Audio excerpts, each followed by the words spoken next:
जय माता दी। आप सभी का आपके अपने चैनल ज्योतिष भाई कमला पांडे में हार्दिक स्वागत है। आप सभी के प्रश्नों को के जो उत्तर हैं उनको लेकर के आज चर्चा करेंगे और आशा करते हैं कि आप सब ठीक होंगे। अपनी कुशलता के लिए जय माता दी जरूर लिखें। आप सभी के एक एक प्रश्न हमने यहाँ पर लिए हैं और आपकी कुंडली का पूर्ण अध्ययन किया है। लग्न चार्ट के साथ साथ आपकी डिग्रियां भी देखी हैं और कोशिश की है कि उपायों के द्वारा आपको लाभ मिल सके। यहाँ पर आप सभी के जो प्रश्न थे पिछले वीडियो में, राजीव जी का प्रश्न था, मनीषा का प्रश्न था, अभिषेक राठौर का प्रश्न था और इसके अलावा दिव्यांश का प्रश्न था, नूतन कुमारी जी का प्रश्न था। आप सभी के प्रश्नों के उत्तर इस वीडियो में आपको मिलेंगे और आप सभी से निवेदन है, अगर अभी तक आपने चैनल सब्सक्राइब नहीं किया है तो प्लीज़ चैनल को सब्सक्राइब करें। हम काफ़ी मेहनत करते हैं आप सभी के लिए, लगभग 3-4 घंटे ढंग से अध्ययन करके हमने प्रयास किया है आपके प्रश्नों के उत्तर देने का। आप साथ ही शेयर भी करें, क्योंकि जैसे जैसे सब्सक्राइबर बढ़ेंगे तो हम फिर अपनी सेवाएं और अधिक बढ़ाने का प्रयास करेंगे, क्योंकि अधिकतम लोग इसका लाभ ले पाएँ तो ज़्यादा अच्छा होगा। और वो तभी संभव है जब चैनल सब्सक्राइब करेंगे मैक्सिमम लोग। साथ ही आप घंटे के निशान को भी दबाएं। इससे क्या होगा, आपका जो ये लाइव सेशन है इसका आप लाभ ले पाएंगे निःशुल्क सेवाओं का। इसके अलावा एक प्रश्न और था, उन्होंने उनका डिटेल नहीं है, DS राठौर जी का है।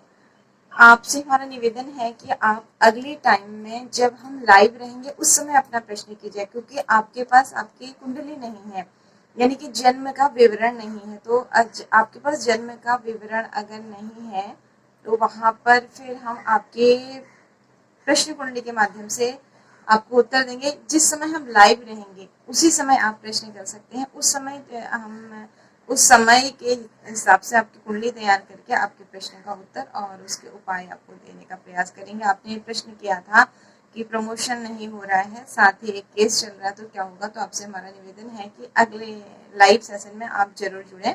इसके लिए आप चैनल को सब्सक्राइब करके रखें। और बाकी सभी लोगों के प्रश्न इसमें है। हर बार हम यही आप सभी के सुझाव के आधार पर ही हमने ये प्रोसेस चालू किया है कि हम लाइव आते हैं और आप सभी से प्रश्न लेते हैं। और साथ ही इतना ही नहीं, आप सभी को 24 घंटे का समय भी देते हैं अपने प्रश्न लिखने के लिए।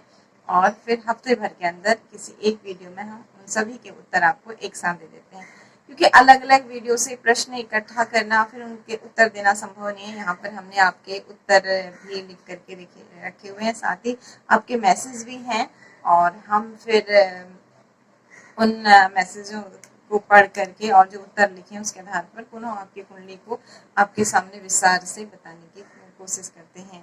आशा करते हैं कि इस सेवा का आप अधिकतम लाभ लेंगे। आइए सबसे पहले अब हम प्रश्न लेते हैं दिव्यांश का।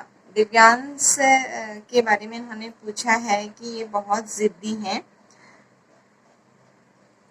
कोई उपाय बताएं जिससे जिद कंट्रोल हो। दिव्यांश की कुंडली में ऐसे योग बने हुए हैं आपके, गैस एसिड बहुत ज़्यादा इनके पेट में होती है, जिसके कारण इनका पेट और सिर प्रभावित होता है। फिर इन्हें इरिटेशन होता है किसी भी बात को लेकर के और ये फिर जिद पे आ जाते हैं। तो इसका सबसे बड़ा उपाय तो है कि इनके खान पान पर, इनकी परवरिश पर विशेष ध्यान दिया जाए। कुछ ऐसे गरिष्ठ भोजन इन्हें ना दिए जाएं जिससे बहुत ज़्यादा गैस एसिड बनती है। साथ ही सूर्य भी पीड़ित है, राहु केतु के साथ है तो एसिडिटी और अहम के भाव पनपते रहते हैं धीरे धीरे धीरे व्यक्ति के अंदर। फिर वो जिद्दी होते चले जाते हैं, जिसके कारण उन्हें अनेक बार नुकसान उठाना पड़ता है बड़े होकर के। तो इन्हें आप गायत्री मंत्र का जप करना सिखा दीजिए।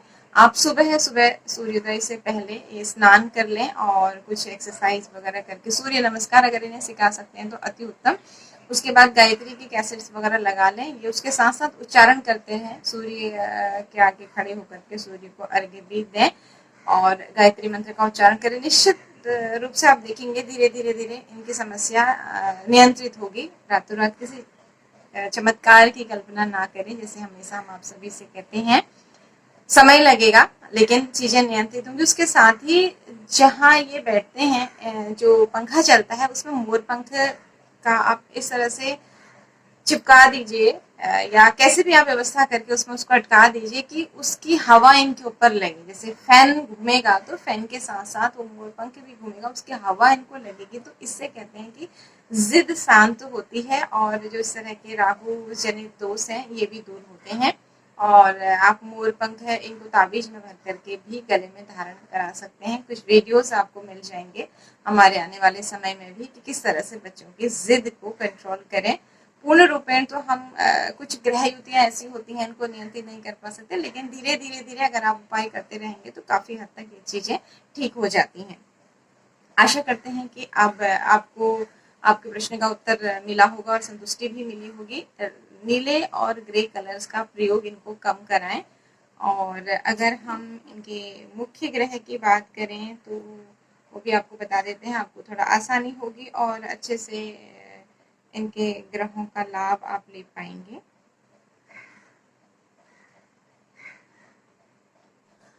इनके जो मुख्य ग्रह हैं वो भी सूर्य हैं और इनको आप 2020 जुलाई के बाद से इन्हें अगर आप उपाय निरंतर करेंगे तो काफी रिलीफ मिलेगा।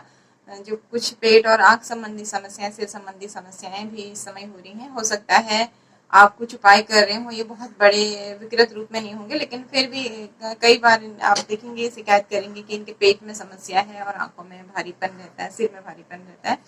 तो इन उपायों से आप धीरे धीरे देखेंगे कि ये समस्याएं भी जुलाई से इनकी नियंत्रित होती चली जाएंगी। और साथ ही इन्हें आप हरे रंगों का प्रयोग और पिंक कलर का प्रयोग ज्यादा कराएं तो अच्छा लाभ मिलेगा। इनके मुख्य ग्रह सूर्य हैं, सूर्य की आराधना, पिता का सानिध्य इनके लिए बहुत ही अच्छा मददगार साबित होगा। साथ ही इनको भगवान नारायण की आराधना करना भी सिखाएं, बहुत ज्यादा नहीं तो थोड़ा सा 5 मिनट के लिए किसी मंत्र का जब भगवान विष्णु के को भोग अर्पित करना, तुलसी पत्र अर्पित करना, इस तरह से किसी न किसी रूप में इन्हें सूर्य नारायण और विष्णु भगवान का सानिध्य मिल जाए और फिर उसके बाद ये अपने कर्मों को परिश्रम के साथ करते हुए आगे बढ़े तो निश्चित रूप से धीरे धीरे आपको बहुत बड़े परिवर्तन नजर आएंगे।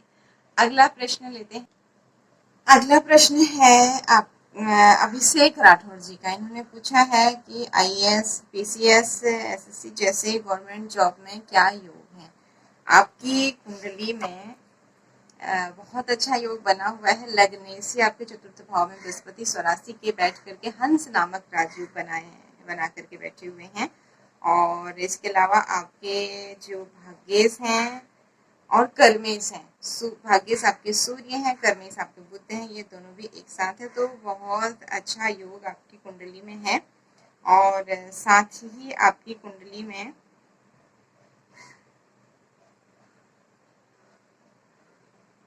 इस समय जो दशा चल रही है वो है आपकी दशा आपकी शनि में शुक्र चल रही है। और शनि में जो शुक्र हैं आपके 21 अगस्त 2020 तक रहेंगे, उसके बाद आपके शनि में सूर्य चलेंगे। गुरु अच्छा तो है आपकी कुंडली में, लेकिन ये डिग्री वाइज स्ट्रॉन्ग नहीं है, तो इसलिए बहुत अच्छा लाभ नहीं दिया इसने। अन्यथा महादशा में आपको कुछ अच्छा लाभ गुरु की मिल जाता था। आप एक पुखराज रत्न धारण करें अपने वजन के अनुसार, अच्छा क्वालिटी का, शुक्ल पक्ष के गुरुवार के दिन राइट हैंड के इंडेक्स फिंगर में अगर आप एक अच्छा क्वालिटी का पुखराज रत्न धारण करते हैं तो निश्चित रूप से यहाँ फिर आपको अच्छा लाभ देंगे आपके मुख्य ग्रह होकर के। और उसके अलावा आप एक पन्ना रत्न भी धारण करें और बुधवार के दिन पन्ना रत्न धारण करें। सीधे हाथ की सबसे छोटी वाली जो लिटिल फिंगर जो होती है इसमें आप पन्ना धारण करें और इंडेक्स फिंगर में आप पुखराज धारण करें।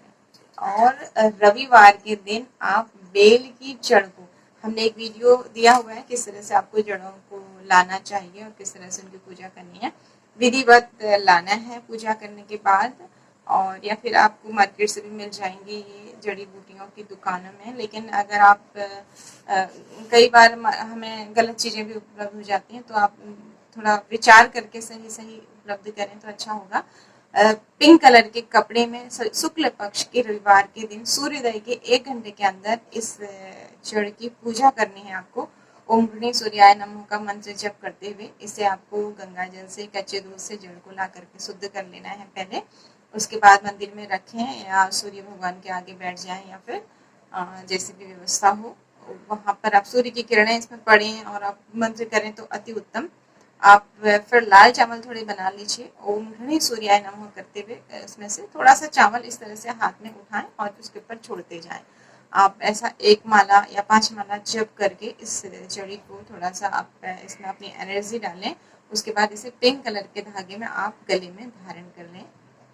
आप इसे तांबे के ताबीज में भी धारण करते हैं तो अति उत्तम होगा। ये 3 चीज अगर आप धारण करते हैं, साथ ही कठिन परिश्रम करते हैं, क्योंकि कठिन परिश्रम बहुत जरूरी है।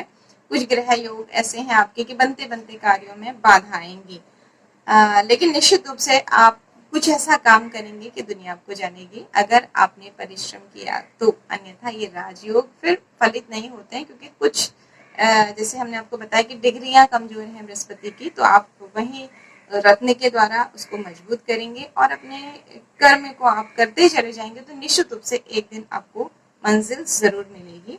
हमारी ढेर सारी शुभकामनाएं आपके साथ हैं। और एक चीज आपके उसमें एक प्रॉब्लम ये है कि शनि चंद्र की युति है, तो इसमें क्या होता है आपके जो डिसीजन है वो बहुत अच्छे नहीं ले पाते हैं आप। मन कंफ्यूज रहता है, चंद्रमा को भय देते हैं शनि यहाँ पर, ऐसा कर दूंगा तो ऐसा हो जाएगा, ऐसा नहीं होगा तो वैसा हो जाएगा। एक कंफ्यूजन और डर की स्थिति क्रिएट होगी, उसकी वजह से फिर हो सकता है आपको समस्या। तो चंद्रमा को मजबूत करें, इसके लिए आप हर रोज अपने लिए 10 मिनट 15 मिनट जरूर निकालें। अनुलोम विलोम श्वसन संबंधी जितने भी प्राणायाम होते हैं उन्हें आप जरूर करें। खुली हवा में आप जरूर टहलें एक समय सुबह शाम में, तो उससे आपका चंद्रमा मजबूत होगा और आपका मन स्ट्रांग होने से आपको लाभ मिलेगा। अगर हम दशा की बात करें तो हमने आपको बता ही दिया है, शनि आपके नीच के होने की वजह से भी थोड़ा सा उतना आपको सपोर्ट नहीं मिलेगा, क्योंकि शनि क्या करते हैं बहुत अधिक परिश्रम करवाते हैं जब भी ये दशा अंतर दशा, इसीलिए लोग शनि की 7.5 से ढैया से डरते हैं। बहुत अधिक कठिन परिश्रम के बाद, बहुत परीक्षाओं के बाद आपको फिर जीवन में सफलताएं मिलती हैं। लेकिन अगर आपने हार नहीं मानी, अपनी सत्य और ईमानदारी का दामन नहीं छोड़ा, कठिन परिश्रम करना नहीं छोड़ा उपायों के साथ साथ, तो निश्चित रूप से यही शनि आपको कितने भी कमजोर क्यों ना हो अच्छा रिजल्ट देते हैं जब आप किसी को सताते नहीं हैं और ईमानदारी से, कर्मठता से उपायों के साथ अपने इष्ट के आराधना के साथ आगे बढ़ते हैं। हनुमान जी आपके इष्ट हैं, उनकी आराधना भी आपको अपने जो भी आपके संकल्प हैं उनकी पूर्ति में मदद करेंगे। भाग्येश आपके सूर्य हैं, उनका उपाय हमने आपको बता ही दिया है, तो निश्चित रूप से इन उपायों को जरूर करें और देश का नाम रोशन करें। अगली कुंडली लेते हैं। अगली कुंडली राजीव कुल्लर जी की है। आपने पूछा है शादी में बाधाएं हैं आपकी कुंडली में क्या, और शादी होगी या नहीं होगी, होगी तो कैसी होगी। आपकी जो कुंडली है मीन लग्न की है और आपकी तुला राशि है। लग्नेश आपके नीच हो गए हैं, साथ ही भाग्येश मंगल भी नीच हो गए हैं, तो काफी स्ट्रगल वाली है। अगर हम बात यहाँ पर शादी की करें तो कुंडली ग्रहों की स्थिति जो है संघर्षपूर्ण बनी हुई है, आपको बहुत अधिक उपाय करने पड़ेंगे और हो सकता है आपको किसी से पर्सनली भी मिलना पड़े, फिर भी हम यहाँ पर आपको उपाय बता देते हैं। कुछ बड़ा अनुष्ठान का भी आपको अगर जरूरत पड़ सकती है, क्योंकि कुछ ग्रह योग ऐसे होते हैं कि जिसमें हम छोटे मोटे उपायों से लाभ नहीं ले पाते। जैसे एक नॉर्मल बुखार और खांसी जुकाम या कोई छोटी मोटी प्रॉब्लम्स होती है, उन्हें हम दवाइयों से ठीक कर देते हैं। वहीं कहीं असाध्य रोग होते हैं, लंबी बीमारियां, कैंसर जैसी बीमारियां होती, तो उनके लिए बहुत अधिक जूझना पड़ता है। तो ठीक इसी तरह ग्रहों की स्थितियां भी होती हैं। तो कुछ उलझे हुए ग्रह आपके हैं और हमें परेशान नहीं होना चाहिए ऐसा सुन करके, बल्कि हमें जीवन को एक सकारात्मक मोड़ देना चाहिए। हमें जब पहले से पता चल जाती हैं चीजें तो हम उसके लिए तैयार हो जाते हैं। शादी की बात आपने पूछी है तो आपके थोड़ा सा वाणी में कर्कशपन होगा, जिसकी वजह से आप हैं दिल के बहुत अच्छे होंगे, लेकिन कई बार ऐसा होता है कि हमारे जो मन में आता है हम गुस्से में बोल देते हैं, तो उसकी वजह से थोड़ा समस्याएं आती हैं। तो वाणी दोष आपकी कुंडली में है, दूसरे शब्दों में हम कहें तो वाणी पर आपको थोड़ा नियंत्रण रखना होगा, क्योंकि राहु शनि केतु की युति आपके वाणी स्थान पर होना और वाणी स्थान का मंगल भी नीच का होना कहीं न कहीं दिखाता है कि कुटुंब से, परिवार से, वाणी से, सेविंग से, पेट को लेकर के और दाहिनी आंख को लेकर के आपको कुछ समस्याएं देखने को मिलेंगी जीवन में। तो आप इन चीजों को भी नियंत्रित करके रखें। शनि आपके हालांकि उच्च के हैं, लेकिन अष्टम में चले गए, राहु केतु के प्रभाव में चले गए, साथ ही चंद्रमा भी इनके हैं, तो थोड़ा सा ये बहुत अच्छा रिजल्ट नहीं दे रहे हैं आपको। तो आप इन बातों का विशेष उपाय तो होता है जब हम किसी योग को जान जाते हैं। अब वो कौन सा कोई भी ग्रह हमें जब नेगेटिव इफेक्ट देना चाहता है तो अपने से संबंधित कुछ बैड हैबिट्स हमारे अंदर डाल देता है और फिर हमें समस्या देता है। तो अगर आप इन हैबिट्स को ना पनपने दें तो सबसे बड़ा उपाय तो यही होता है। अगर आपको ऐसा लगता है कि कई बार जीवन में ऐसी समस्याएं आती हैं कि कुछ ग्रह योग ऐसे चलते हैं, कुछ ऐसी दशाएं चलती हैं, हर व्यक्ति गलत ही समझता है, तो उस समय हमें लगता है कि आप अगर सफाई भी देंगे तो भी आप गलत ही समझे जाते हैं। तो आप मौन रहें और दिल से दुआ करें, सब खुश रहें और निश्चित रूप से अपने इष्ट से जुड़े रहें और अपनी प्रार्थनाएं, पूजाएं, कर्म आप निरंतर करते रहें। तो गोचर में भी कुछ ग्रह स्थितियां ऐसी आती हैं जब वो आपके पक्ष में होती हैं तो कभी न कभी उसका अच्छा रिजल्ट आपको देखने को मिलता है। वहीं जब हम जोश में आकर के होश खो देते हैं कई बार कि हम तो सही हैं और हम बहस में लग जाते हैं, तो वहां पर हम ऐसी ग्रह स्थितियों में अपना समय, अपनी ऊर्जा दोनों ही बर्बाद कर रहे होते हैं। तो समझदारी इसी में है, ग्रह का संकेत समझने में। विवाह की बात करें तो जीवन में ऐसी स्थिति कभी आई होगी कि कोई पसंद तो आया लेकिन आगे बात नहीं चली, क्योंकि पंचम में सप्तमेश का बैठना कुछ ऐसे संकेत देता है यहाँ पर। लेकिन सप्तमेश का नीच होना एक अच्छा आपका योग नहीं कह सकते हम शादी के लिए। इसको काफी अड़चनें दिखाई देती हैं और हो भी गई तो उसके बाद समस्याएं दिखाई देती हैं। तो आपको सावधानी रखनी चाहिए, कुंडली मिलाकर के ही विवाह करना चाहिए, उपाय जरूर करना चाहिए। हो सके तो किसी अच्छे जानकार से आपको पर्सनली मिल करके उपाय, अनुष्ठान आदि भी कराने चाहिए, या स्वयं से भी आप मंत्र जाप कर सकते हैं। बुद्धि के उपाय जरूर करा करें। सप्तमेश आपके बुद्ध हैं और शत्रु राशि में बैठे हुए हैं, तो हर बुधवार को आप गाय को हरा चारा जरूर खिलाया करें। पक्षियों को 7 अनाज एंटी क्लॉकवाइज आप अपने सिर से घुमा करके बुधवार के दिन अगर खिला देते हैं तो निश्चित रूप से आपको लाभ मिलेगा। किन्नरों का अनादर भूल वश भी ना करें, इससे आपको अन्यथा समस्या हो सकती है। और इसके अलावा आप अगर आपकी कुंडली में हम सप्तम भाव की बात करें तो सप्तम भाव आपका पापर भाव में नहीं है, साथ ही शुक्र भी नहीं है। तो इसलिए हमने आपसे कहा कि योग तो बनते हैं, आंशिक योग बनते हैं आपके विवाह के यहाँ पर, लेकिन बहुत समस्याओं के बाद और बहुत उपायों के बाद ही ये परिस्थितियां आएंगी। तो आप उपाय जरूर करें। अगर हम आपको उपल पहना देते हैं तो वहां पर ये माँ के लिए कष्टकारी होगा और अष्टमेश का नग पहनना भी नहीं चाहिए। इसे एज ए पेन किलर आप पहन सकते हैं अगर पहनना चाहें, लेकिन माँ को ही मृत्यु तुल्य कष्ट देगा अगर आपने यहाँ पर उपल पहना तो।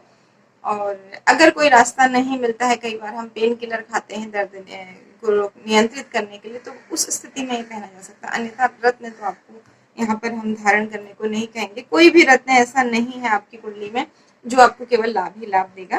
बाकी आप देख सकते हैं शुक्र को मजबूत करने के अन्य तरीके भी हैं। तो इस तरह से अगर आप बुध को शांत करते हैं, मंगल के मंत्रों का जप करते हैं, गणेश जी की आराधना बहुत लाभदायक होती है इसमें। दुर्गा सप्तशती में एक मंत्र है पत्नी मनोरमाम देही वाला, वो आप क्योंकि मंत्र इस तरह से नहीं बोले जाते हैं तो आप वो सर्च कर लें, अन्यथा आप पूछेंगे तो हम आपको डिस्क्रिप्शन बॉक्स में लिख करके दे देंगे। उस मंत्र का आप जप अगर करते हैं तो भी आपको लाभ मिलेगा। उससे भी आप मुख्य ग्रह बृहस्पति को मजबूत करें, भाग्येश मंगल नीच हो गए हैं उन्हें मजबूत करें, इन दोनों के मंत्रों का जप करें, साथ ही भगवान शिव की आराधना करें और गणेश के साथ साथ, तो फिर हो सकता है आपकी समस्याएं जल्दी ही नियंत्रित हों। हम ईश्वर से कामना करते हैं कि आपके जो ये व्यवधान है ये दूर हो और आपको सही रास्ता मिले। और क्षमा चाहते हैं क्योंकि आपकी कुंडली में कुछ ग्रह योग ऐसे हैं, हम आपको एक ऐसी स्थिति नहीं बता सकते हैं कि हाँ निश्चित रूप से ये कार्य आपके जल्दी ही हो जाएंगे, आपको समय लगेगा, धैर्य उपाय जरूरी है। अगले प्रश्न को लेते हैं। आपकी कुंडली में हमने एक चीज और देखी, अगर हम अष्टवर्गी की बात करें, क्योंकि कई बार क्या होता है जब नवमांश और सप्तमांश की स्थिति अच्छी नहीं होती है। आपकी कुंडली में अगर हम अष्टवर्गी की बात करें तो वहां भी आपको 24 नंबर मिल रहे हैं, साथ ही नवमांश की स्थिति भी अच्छी नहीं है, क्योंकि कई बार क्या होता है लग्न कुंडली में स्थितियां ग्रहों की अच्छी नहीं होती हैं। तो अष्टवर्ग में अच्छी स्थिति होने के कारण भी हमें अच्छे लाभ मिलते हैं। तो कुल मिलाकर के यहाँ हम अगर केवल ग्रहों की बात करें तो लग्न कुंडली नवमांश में भी और अष्टवर्ग में भी बहुत अच्छे सपोर्टिंग ग्रह आपके विवाह के लिए नहीं है। तो आप तैयार रहें इन चीज़ों के लिए, उपाय ज़रूर करें, कुंडली मिलान को प्राथमिकता दें, और पहले से ही आप जब ये चीज़ मान लेते हैं, क्योंकि ग्रह क्या होते हैं हमारे कुछ संचित कर्मों के ही हिसाब होते हैं, तो निश्चित रूप से आप अन्य दृष्टिकोण से अपने जीवन को आगे की तरफ बढ़ा सकते हैं और उपाय ज़रूर करें। आपके लिए हम मंगल कामना करते हैं, हमारी ढेर सारी शुभकामनाएं आपके साथ हैं और आज्ञा दी